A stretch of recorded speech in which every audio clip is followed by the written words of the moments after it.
Est-ce que toi, tu conseilles de remettre de l'argent en bourse quand ça fait -5, -10%? Alors ça, c'est une très bonne question parce qu'il y a beaucoup de gens qui gardent de l'argent en se disant: «Si ça baisse, au moins j'aurai de l'argent pour, investir». Je vais investir au bon moment, quoi. Investir au bon moment. En fait, c'est une erreur parce que, alors il y a plusieurs études qui ont montré ça, mais on peut citer notamment l'étude de, PWL Capital qui a montré en gros que l'immense majorité du temps, quand tu fais ça, tu vas avec cet argent louper beaucoup plus de hausse que réussir à te positionner à un bon moment. En gros, ce qui se passe, c'est que les marchés augmentent de 20%, tu n'as toujours pas investi, ils vont baisser de 10, tu vas investir à ce moment-là, mais ça reste un moins bon moment que si tu avais investi dès le début. Et donc, tu es en train de un petit peu t'auto-saboter en essayant de t'improviser un petit peu trader finalement, en essayant de sélectionner le bon moment. La règle en bourse, c'est que l'immense majorité du temps, le bon moment, c'est juste le plus tôt possible. Alors psychologiquement, ça peut être difficile à croire, hein, parce que si on investit et ensuite il y a une baisse importante, on se dit « Ah ben voilà, j'aurais pas dû ». Mais si vous faites ça sur un nombre de fois assez important, vous verrez que la grande partie du temps, vous aurez raison et vous aurez de bien meilleures performances que si vous aviez attendu.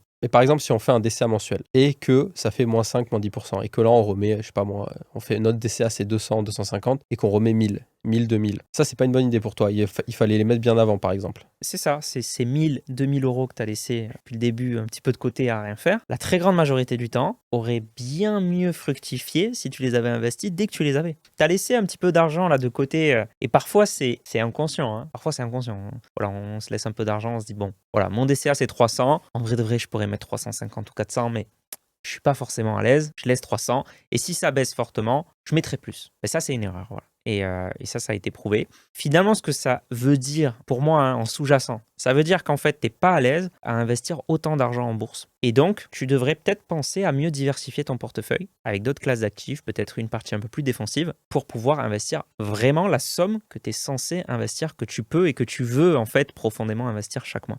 T'es intéressé par l'investissement, tu veux te lancer, j'ai créé une formation, elle est offerte, clique sur le premier lien dans la bio.